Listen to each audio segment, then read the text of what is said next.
ಇನ್ನು ರೇವಣ್ಣ ಜಾಮೀನು ರದ್ದು ಕೋರಿದ ಅರ್ಜಿ ವಿಚಾರಣೆ ಈಗಾಗಲೇ ಶುರುವಾಗಿದೆ. ಹೈಕೋರ್ಟ್ನಲ್ಲಿ ನಡೀತಾ ಇರುವಂತಹ ಅರ್ಜಿಯ ವಿಚಾರಣೆ ನ್ಯಾಯಾಧೀಶ ಕೃಷ್ಣ ದೀಕ್ಷಿತ್ ಪೀಠದಲ್ಲಿ ನಡೀತಾ ಇರುವಂತಹ ವಿಚಾರಣೆ ಇದು. ರೇವಣ್ಣ ಜಾಮೀನು ರದ್ದು ಕೋರಿರುವ ಎಸ್ಐಟಿ ಈ ಪ್ರಕರಣದಲ್ಲಿ ಜಾಮೀನು ನೀಡಿರೋದು ಸರಿ ಅಲ್ಲ. ಅವರ ಜಾಮೀನನ್ನ ರದ್ದು ಮಾಡೋದಕ್ಕೆ ಎಸ್ಐಟಿ ಅಧಿಕಾರಿಗಳು ಮನವಿ ಮಾಡಿಕೊಂಡಿದ್ದಾರೆ ಹೈಕೋರ್ಟ್ನಲ್ಲಿ. ಎಸ್ಐಟಿ ಪರವಾಗಿ ರವಿವರ್ಮ ಕುಮಾರ್ ವಾದವನ್ನ ಮಂಡಿಸ್ತಾ ಇದ್ದಾರೆ. ಇನ್ನು ರೇವಣ್ಣನವರಿಗೆ ತುರ್ತು ನೋಟಿಸ್ ಸಲ್ಲಿಸೋದಕ್ಕೆ ಸೂಚಿಸಿರುವಂತಹ ಕೋರ್ಟ್ ಈಗ ಸಿಗ್ತಾ ಇರುವಂತಹ ಅಪ್ಡೇಟ್ ಇದು. ಹೈಕೋರ್ಟ್ನಲ್ಲಿ ರೇವಣ್ಣ ಜಾಮೀನು ಅರ್ಜಿ ವಿಚಾರಣೆ ಆಗ್ತಾ ಇದೆ. ಕೃಷ್ಣ ಎಸ್ ದೀಕ್ಷಿತ್ ರವರ ಪೀಠದಲ್ಲಿ ಈ ವಿಚಾರಣೆ ಆರಂಭ ಆಗಿದೆ. ಎಸ್ಐಟಿ ರೇವಣ್ಣನವರ ಜಾಮೀನು ರದ್ದು ಕೋರಿ ಅರ್ಜಿಯನ್ನ ಸಲ್ಲಿಸಿತ್ತು. ಎಸ್ಐಟಿ ಪರವಾಗಿ ರವಿವರ್ಮ ಕುಮಾರ್ ಅವರು ವಾದ ಮಾಡ್ತಾ ಇದ್ದಾರೆ.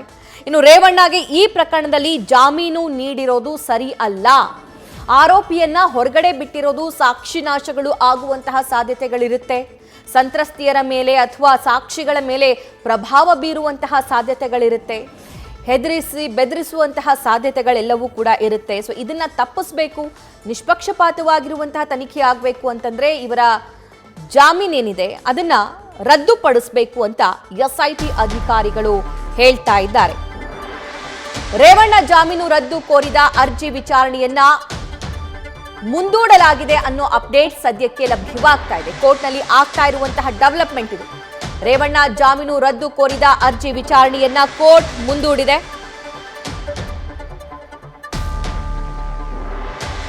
ಆ ನಂತರ ಅರ್ಜಿಯ ವಿಚಾರಣೆಯನ್ನ ನಡೆಸೋಣ ಅಂತ ಹೇಳಿ ಹೈಕೋರ್ಟ್ ಸದ್ಯಕ್ಕೆ ಹೇಳಿದೆ. ಈ ಬಗ್ಗೆ ಮಾಹಿತಿ ಕೂಡ ಲಭ್ಯವಾಗ್ತಾ ಇದೆ. ರೇವಣ್ಣ ಪರ ವಕೀಲರು ಆಕ್ಷೇಪಣೆ ಕೇಳಿ ಮುಂದಿನ ವಿಚಾರಣೆ ಬೇಕು ಅಂತ ಹೇಳ್ತಿದ್ರು. ಹೈಕೋರ್ಟ್ ಏಕಸದಸ್ಯ ಪೀಠದಿಂದ ಈ ಆದೇಶ ಹೊರಬಿದ್ದಿದೆ. ನ್ಯಾಯಮೂರ್ತಿ ಕೃಷ್ಣ ಎಸ್ ದೀಕ್ಷಿತ್ ರಿಂದ ಆದೇಶ ಪ್ರಕಟ ಮಾಡಲಾಗಿದೆ. ಅಂದ್ರೆ ಆ ವಿಚಾರಣೆಯನ್ನ ಮುಂದೂಡಲಾಗಿದೆ. ರೇವಣ್ಣನವರಿಗೆ ಜಾಮೀನು ಕೊಟ್ಟಿದ್ದು ಸರಿಯಲ್ಲ. ಅವರು ಸಾಕ್ಷಿಗಳ ಮೇಲೆ ಪ್ರಭಾವ ಬೀರಬಹುದು, ಸಂತ್ರಸ್ತೆಯರ ಮೇಲೆ ಪ್ರಭಾವ ಬೀರಬಹುದು, ಸಾಕ್ಷಿನಾಶ ಆಗಬಹುದು ಅಥವಾ ಸಂತ್ರಸ್ತೆಯರನ್ನ ಹೆದರಿಸುವಂತಹ ಅಂಶವೊಡ್ಡುವಂತಹ ಸಾಧ್ಯತೆಗಳಿರುತ್ತೆ. ಇದು ತುಂಬಾ ಗಂಭೀರವಾಗಿರುವಂತಹ ಪ್ರಕರಣ, ಗಂಭೀರವಾಗಿರುವಂತಹ ಕೇಸ್, ಕಿಡ್ನಾಪ್ ಕೇಸ್ ಇದು. ತಮ್ಮ ಕುಟುಂಬದ ತಪ್ಪನ್ನ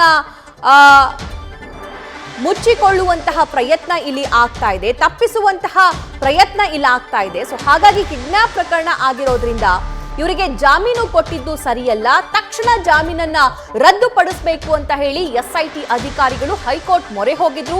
ಅಲ್ಲಿ ವಿಚಾರಣೆ ಆರಂಭ ಆಯಿತು. ಆದ್ರೆ ಈಗ ರೇವಣ್ಣನವರ ಜಾಮೀನು ರದ್ದು ಕೋರಿ ಆ ವಿಚಾರಣೆಯನ್ನು ಆಗ್ತಾ ಇದೆಯಲ್ಲ, ಆ ವಿಚಾರಣೆ ಮುಂದೂಡಲಾಗಿದೆ ಅನ್ನುವಂತಹ ಲೇಟೆಸ್ಟ್ ಅಪ್ಡೇಟ್ಸ್ಗಳು ನಮಗೆ ಲಭ್ಯವಾಗ್ತಾ ಇದೆ.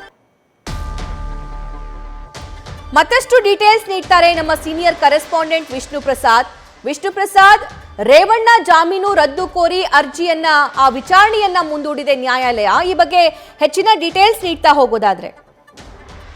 ಖಂಡಿತ ಸಭಾ. ಯಾಕಂತಂದ್ರೆ ಈ ಪ್ರಕರಣದಲ್ಲಿ ರೇವಣ್ಣ ಅವರ ವಿರುದ್ಧ ಕಿಡ್ನಾಪ್ ಮಾಡಿದಂತಹ ಆರೋಪ ಕೇಳಿ ಬಂದಿತ್ತು. ಈ ಪ್ರಕರಣದ ವಿಚಾರಣೆ ನಡೆಸುವಂತಹ ಸಂದರ್ಭದಲ್ಲಿ ಅಧೀನ ನ್ಯಾಯಾಲಯ ಕೆಲವೊಂದಷ್ಟು ಅಂಶಗಳನ್ನ ಇಲ್ಲಿ ಪಾಯಿಂಟ್ ಔಟ್ ಮಾಡಿತ್ತು. ಮೊದಲನೇದಾಗಿ 364A ಸೆಕ್ಷನ್ ಹಾಕುವಂತಹ ವಿಚಾರ ಏನ್ ಬಂದಿತ್ತು ಅಂದ್ರೆ KR ನಗರ ಪೊಲೀಸರು ಇವರ ವಿರುದ್ಧ ದಾಖಲಿಸಿರುವಂತಹ FIR ನಲ್ಲಿ 364A ಹಾಕಿದ್ದಾರೆ. ಅಂದ್ರೆ ಕಿಡ್ನಾಪ್ ಮಾಡಿದಂತಹ ವ್ಯಕ್ತಿಗೆ ಸಂಬಂಧಪಟ್ಟಂತೆ. ಅಂದ್ರೆ 363 ಬದಲಾಗಿ 364A ಹಾಕಿದ್ದಾರೆ. ಕಾರಣ ಏನಂತಂದ್ರೆ 364A ಅಲ್ಲಿ ಒಂದು ಕಡೆ ಜೀವಾವಧಿ ಶಿಕ್ಷೆಯನ್ನು ಕೊಡಬಹುದು, ಮರಣದಂಡನೆಯನ್ನು ಹಾಕುವಂತಹ ಅಂಶಗಳಿದೆ. ಮತ್ತೆ ಜೊತೆಗೆ 364A ಹಾಕ್ಬೇಕು ಅಂದ್ರೆ 3 ಪ್ರಮುಖವಾದಂತಹ ಇಂಗ್ರೀಡಿಯೆಂಟ್ಸ್ ಇರಬೇಕು. ಅಬ್ಡಕ್ಷನ್ ಇರಬೇಕು, ಕಿಡ್ನಾಪ್ ಇರಬೇಕು, ಪ್ರೆಷರ್ ಇರಬೇಕು, ಜೊತೆಗೆ ಜೀವ ಬೆದರಿಕೆ ಆಗ್ತಂತ ಅಂಶಗಳು ಆ ಪ್ರಕರಣದಲ್ಲಿ ಇರಬೇಕು ಅಂತೇಳಿ. ಈಗ ಯಾವುದು ಇಲ್ಲ ಅನ್ನೋ ಒಂದು ಕಾರಣವನ್ನು ಕೂಡ ಕೊಡುವಂತಹ ಕೆಲಸವನ್ನ ಅಧೀನ ನ್ಯಾಯಾಲಯ ಮಾಡಿತ್ತು. ಯಾಕಂತಂದ್ರೆ ಅವರ ಪರ ವಕೀಲರು ವಾದ ಮಾಡುವಂತಹ ಸಂದರ್ಭದಲ್ಲಿ ಇದನ್ನ ಸ್ಪಷ್ಟವಾಗಿ ಹೇಳುವಂತಹ ಕೆಲಸವನ್ನು ಮಾಡಿದ್ರು. ಏನಂತಂದ್ರೆ ಈ ಪ್ರಕರಣದಲ್ಲಿ 364A ಅಪ್ಲಿಕೇಬಲ್ ಆಗಲ್ಲ ಅಂತೇಳಿ ಅವರ ಪರ ವಕೀಲರು ವಾದವನ್ನ ಮಂಡಿಸಿದ್ರು. ಅದೇ ಅಂಶವನ್ನು ಇಟ್ಕೊಂಡು ಕೋರ್ಟ್ ಕೂಡ ರೇವಣ್ಣನವರಿಗೆ ಜಾಮೀನು ನೀಡುವಂತಹ ಕೆಲಸವನ್ನ ಮಾಡಿತ್ತು. ಇದನ್ನ ಚಾಲೆಂಜ್ ಮಾಡಿಕೊಂಡು SIT ಅಧಿಕಾರಿಗಳು ಹೈಕೋರ್ಟ್ ಮುಂದೆ ಹಾಜರಾಗಿದ್ರು. ಅದರಲ್ಲೂ ಪ್ರಮುಖವಾಗಿ ರವಿವರ್ಮ ಕುಮಾರ್ ಅವರು ಇವತ್ತು ವಾದ ಮಂಡಿಸುವಂತ ಕೆಲಸವನ್ನ ಮಾಡಿದ್ರು. SITಯ ಹೆಚ್ಚುವರಿ SPP ಆಗಿರುವಂತದ್ದು. ಅವರು ಅದರಲ್ಲಿ ಸ್ಪಷ್ಟವಾಗಿ ಹೇಳಿದ್ದೇನೆಂತಂದ್ರೆ ಇಲ್ಲಿ ಅಧೀನ ನ್ಯಾಯಾಲಯ ತರಾತುರಿಯಲ್ಲಿ ಜಾಮೀನು ಕೊಡುವಂತಹ ಕೆಲಸವನ್ನ ಮಾಡಿದೆ. ರೇವಣ್ಣ ವಿರುದ್ಧ ಸಾಕಷ್ಟು ಗಂಭೀರವಾದಂತಹ ಆರೋಪಗಳಿದೆ. ಯಾಕಂತಂದ್ರೆ ಪ್ರಕರಣದಲ್ಲಿ ಇವರು ಕಿಡ್ನಾಪ್ ಮಾಡಿಸುವಂತ ಕೆಲಸವನ್ನು ಮಾಡಿದ್ದಾರೆ. ಸಂತ್ರಸ್ತರನ್ನ ಕಿಡ್ನಾಪ್ ಮಾಡುವ ಮೂಲಕ ಬೇರೆ ಯಾರು ಮುಂದಿನ ದಿನಗಳಲ್ಲಿ ದೂರು ಕೊಡದಂತೆ ತಡೆಯುವಂತಹ ಪ್ರಯತ್ನವನ್ನು ಮಾಡ್ತಿದ್ದಾರೆ. ಅವರು ಬೇರೆ ರೀತಿಯ ಸಂದೇಶವನ್ನ ರವಾನೆ ಮಾಡುವಂತಹ ಪ್ರಯತ್ನ ನಡೆಸಿದ್ದಾರೆ. ಮತ್ತೆ 364A ಹಾಕಿರೋದಕ್ಕೆ ಬೇಕಾಗಿರುವಂತಹ ಸೂಕ್ತವಾದಂತಹ ಇಂಗ್ರೀಡಿಯೆಂಟ್ಸ್ ಪ್ರಕರಣದಲ್ಲಿ ಇದೆ. ಆದ್ರೂ ಕೂಡ ಇಲ್ಲಿ ಅವರಿಗೆ ಜಾಮೀನು ನೀಡಲಾಗಿದೆ ಅನ್ನುವಂತಹ ವಾದವನ್ನು ಮಂಡಿಸಿದ್ರು. ಅದ್ರ ಜೊತೆಗೆ ತಕ್ಷಣವೇ ಜಾಮೀನನ್ನ ಈಗ ರದ್ದು ಮಾಡಬೇಕು ಅಂತ ಮನವಿ ಸಲ್ಲಿಸಿದ್ರು. ಅದಲ್ಲದೆ ಇದನ್ನ ತುರ್ತಾಗಿ ವಿಚಾರಣೆ ನಡೆಸಿ ಪ್ರಕರಣದ ತೀರ್ಪು ಕೊಡಬೇಕು ಅಂತ ಮನವಿ ಸಲ್ಲಿಸುವಂತ ಕೆಲಸವನ್ನ ಪ್ರೊಫೆಸರ್ ರವಿವರ್ಮ ಕುಮಾರ್ ಅವರು ಮಾಡಿದ್ರು. ಆದ್ರೆ ನ್ಯಾಯಾಧೀಶರಾಗಿರುವಂತಹ ಕೃಷ್ಣ ಎಸ್ ದೀಕ್ಷಿತ್ ಅವರು ಇದಕ್ಕೆ ಸಂಬಂಧಪಟ್ಟಂತೆ ಒಂದು ಪ್ರತಿಕ್ರಿಯೆ ಕೊಡುವಂತ ಕೆಲಸವನ್ನು ಮಾಡಿದ್ರು.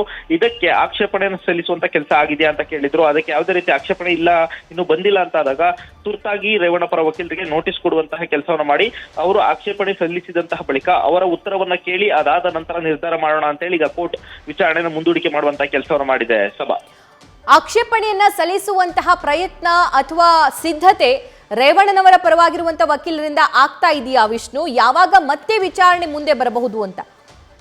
ಖಂಡಿತ, ಯಾಕಂತಂದ್ರೆ ಈಗ ಹೈಕೋರ್ಟ್ ತುರ್ತು ನೋಟಿಸ್ ಜಾರಿ ಮಾಡಿರುವಂತಹ ಹಿನ್ನೆಲೆಯಲ್ಲಿ ಇವತ್ತೇ ಅವರು ಆಕ್ಷೇಪಣೆ ಸಲ್ಲಿಸಬೇಕಾಗುತ್ತೆ. ಮತ್ತೆ ಜೊತೆಗೆ SIT ಕೂಡ ಮನವಿಯಲ್ಲಿ ಇದನ್ನ ಸ್ಪಷ್ಟಪಡಿಸುವಂತ ಕೆಲಸವನ್ನು ಮಾಡಿದ್ರೆ ಪ್ರಕರಣ ಸಾಕಷ್ಟು ಗಂಭೀರವಾಗಿರುವಂತದ್ದು. ಮತ್ತೆ ಪ್ರಕರಣದಲ್ಲಿರುವಂತಹ ಆರೋಪಿಗಳು ತುಂಬಾನೇ ಪ್ರಭಾವಿಗಳಾಗಿದ್ದಾರೆ. ಇಂತಹ ಸಂದರ್ಭದಲ್ಲಿ ಆರೋಪಿಯನ್ನ ಈ ಒಂದು ಅರ್ಜಿ ವಿಚಾರಣೆಯನ್ನ ತಡ ಮಾಡೋದಕ್ಕೆ ಸಾಧ್ಯ ಇಲ್ಲ ಅನ್ನೋ ಒಂದು ಮನವಿಯನ್ನು ಕೂಡ ಈಗ ಅವ್ರ ಕಡೆ ವಕೀಲರು ಮಾರುವಂತ ಹಿನ್ನೆಲೆಯಲ್ಲಿ ಈಗ ರೇವಣ್ಣ ಪರ ವಕೀಲರಿಗೆ ನೋಟಿಸ್ ಈಗ ತುರ್ತು ಜಾರಿ ಆಗಿರುವಂತ ತಕ್ಷಣ ಅವರಿಗೆ ನೋಟಿಸ್ ಜಾರಿ ಆಗುತ್ತೆ. ನೋಟಿಸ್ ಜಾರಿ ಆದ ತಕ್ಷಣ ಅವರ ಪರ ವಕೀಲರು ಕೂಡ ಇವತ್ತು ಮಧ್ಯಾಹ್ನದೊಳಗಡೆ ಆಕ್ಷೇಪಣೆಯನ್ನು ಸಲ್ಲಿಸಬೇಕು. ಜೊತೆಗೆ ಆಕ್ಷೇಪಣೆ ಸಲ್ಲಿಸಿದಂತಹ ಬಳಿಕ ವಿಚಾರಣೆ ಕೂಡ ನಡೆಯುತ್ತೆ. ಅಂದ್ರೆ ಇವತ್ತು ಸಂಜೆ ಒಳಗಡೆ ಕೂಡ ಇದು ತೀರ್ಮಾನ ಆಗುವಂತ ಸಾಧ್ಯತೆಗಳಿರುವಂತದ್ದು. ಯಾಕಂತಂದ್ರೆ ಕೋರ್ಟ್ ಈ ಒಂದು ಪ್ರಕರಣಕ್ಕೆ ಸಂಬಂಧಪಟ್ಟಂತೆ ಇದರಲ್ಲಿ ಅತಿ ಹೆಚ್ಚಾಗಿ ವಾದ ಮಾಡೋದಿರ್ಬೋದು, ಮತ್ತೆ ಅತಿ ಹೆಚ್ಚಾಗಿ ಎರಡು ಕಡೆಯಿಂದಲೂ ಕೂಡ ವಾದ ಪ್ರತಿವಾದ ನಡೆಸುವಂತಹ ಪಾಯಿಂಟ್ಗಳೇ ಇರೋದಿಲ್ಲ. ಯಾಕಂತಂದ್ರೆ ಮೊದಲನೇದಾಗಿ ಇವರಿಗೆ ಕೊಟ್ಟಿರುವಂತಹ ಬೇಲ್ ಅರ್ಜಿ ಕೊಟ್ಟಿರೋದು ಬೇಲ್ ತೀರ್ಪನ್ನು ಕೊಟ್ಟಿದೆ ಅಧೀನ ನ್ಯಾಯಾಲಯ, ಅದು ಸರಿ ಇದೆಯಾ ಇಲ್ವೋ ಅಷ್ಟೇ ನಿರ್ಧಾರ ಆಗ್ಬೇಕಾಗಿರುವಂತದ್ದು. ಹೀಗಾಗಿ ಈಗ SIT ಕಡೆಯಿಂದ ಈಗಾಗಲೇ ಸಾಕಷ್ಟು ಅಂಶಗಳನ್ನ ಹೈಕೋರ್ಟ್ನಲ್ಲಿ ಉಲ್ಲೇಖ ಮಾಡುವಂತ ಕೆಲಸ ಆಗಿದೆ. ಇದಕ್ಕೆ ರೇವಣ್ಣ ಪರ ವಕೀಲರು ಯಾವ ರೀತಿ ಸಮರ್ಸ್ಕೊಳ್ತಾರೆ, ಮತ್ತೆ ಅಧೀನ ನ್ಯಾಯಾಲಯ ಕೊಟ್ಟಂತಹ ತೀರ್ಪಿಗೆ ಸಂಬಂಧಪಟ್ಟಂತೆ ಯಾವೆಲ್ಲ ಅಂಶಗಳಿಗೆ ಕರೆಕ್ಟ್ ಆಗಿ ಅವರು ಅದಕ್ಕೆ ಪ್ರತಿವಾದವನ್ನ ಮಂಡಿಸುವಂತ ಕೆಲಸ ಮಾಡ್ತಾರೆ, ಅದ್ರ ಬೇಸ್ ಮೇಲೆ ಇಲ್ಲಿ ರೇವಣ್ಣನವರ ಜಾಮೀನಿನ ಭವಿಷ್ಯ ನಿಂತ್ಕೊಳ್ಳುತ್ತೆ. ಸಭಾ ಥ್ಯಾಂಕ್ ಯು ವಿಷ್ಣು ಪ್ರಸಾದ್ ಡೀಟೇಲ್ಸ್ಗಾಗಿ. ನ್ಯೂಸ್ ಫಸ್ಟ್ ನಿರ್ಭೀತಿಯಿಂದ ನಿಮ್ಮ ಪರವಾಗಿ.